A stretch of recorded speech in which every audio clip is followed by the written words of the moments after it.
Welcome to cooking language. இன்னைக்கு cooking லாங்குவேஜில் நம்ம பார்க்க போகிறது இனிப்பு சீடை. குக்கிங் லாங்குவேஜ் சேனலை சப்ஸ்கிரைப் பண்ணாதவங்க சப்ஸ்கிரைப் பண்ணுங்க, லைக் பண்ணுங்க, பெல் பட்டனை ப்ரெஸ் பண்ணுங்க. இந்த கப்பில் நான் 1 கப் பச்சரிசி மாவு எடுத்து வச்சிருக்கேன். இப்போ இந்த மாவை நல்லா நம்ம வறுத்து எடுத்துக்கலாம். மாவில் ஈரத்தன்மை இருக்குன்றதுனால இதை நம்ம நல்லா வறுத்து எடுத்துக்கிறோம். மாவை தொட்டோம்னா நல்லா சூடு தெரியணும், அந்த அளவுக்கு மாவை வறுத்து எடுத்துக்கோங்க. இப்போ மாவு நல்லா வறுபட்டு வந்துடுச்சு. இது ஆறட்டுன்னு நம்ம நல்லா ஜலிச்சு எடுத்துக்கலாம்.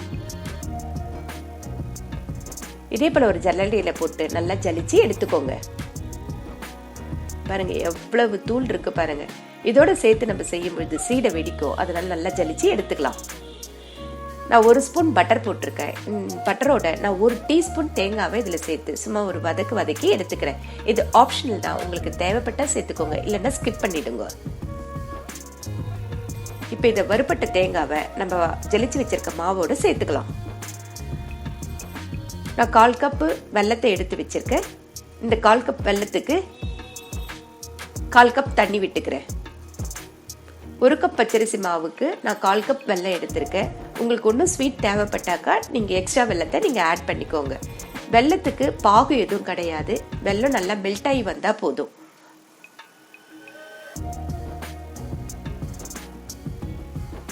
இதே போல வெல்லத்தை நல்லா கரைய விடுங்க. இப்ப பாருங்க வெல்லம் நல்லா மெல்ட் ஆகி வந்துடுச்சு. இப்ப இதை நம்ம எடுத்து வச்சிருக்க மாவுல ஃபில்டர் பண்ணி எடுத்துக்கலாம்.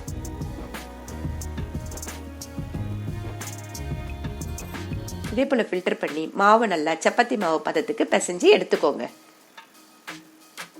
அழுத்தி பிசையணும்னு அவசியம் இல்லை, சாஃப்டா பிசைஞ்சிங்கனாலே போதுமானது. இப்ப இது ஒரு சின்ன சின்ன பால்ஸா நம்ம உருட்டி எடுத்துக்கலாம். உங்களுக்கு என்ன சைஸ் தேவைப்படுதோ அந்த சைஸ்க்கு நீங்க பாலை உருட்டி எடுத்துக்கோங்க.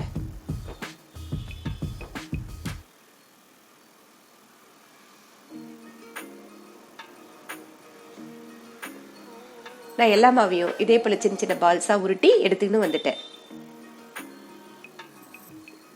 இப்ப இந்த பால்ஸ் எல்லாம் நம்ம ஃப்ரை பண்ணி எடுத்துக்கலாம். இதை மொத்தமா அள்ளி போடாம ஒண்ணு ஒண்ணா நம்ம எடுத்து போட்டு இதை பொரிச்சு எடுத்துக்கலாம்.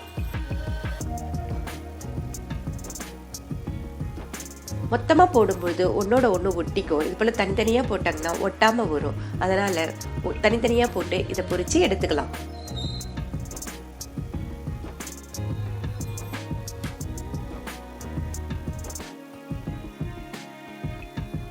நல்லா வெந்து வருது. இதே போல திருப்பி விட்டு எல்லா பக்கமும் நல்லா வேக வச்சு எடுத்துக்கலாம். கோல்டன் பிரவுன் வரும்பொழுதே இதை எண்ணெயில இருந்து நம்ம எடுத்துடலாம். இந்த ஸ்டேஜில் நீங்க எடுத்துருங்க, ஏன்னா நேரம் ஆக ஆக நம்மளுக்கு அந்த கோல்டன் பிரவுன் டார்க் பிரவுன் ஆயிடும். அதனால இந்த ஸ்டேஜில் நீங்க எடுத்துருங்க. இப்ப பாக்குறதுக்கு அது வதக்குன்னு இருக்கா போல இருக்கும், ஆனா நேரம் ஆக ஆக அது கெட்டி ஆயிடும். இதே போல எல்லா மாவையும் நான் பொரிச்சு எடுத்துக்கிறேன். எல்லாத்தையும் நான் பொரிச்சு எடுத்துட்டேன். நம்மளுடைய இனிப்பு சீடை ஈஸியா ரெடி ஆயிடுச்சு. நீங்களும் ட்ரை பண்ணி பாருங்க. இந்த வீடியோ உங்களுக்கு பிடிச்சிருந்ததுனாக்கா லைக் பண்ணுங்க, ஷேர் பண்ணுங்க, சப்ஸ்கிரைப் பண்ணுங்க.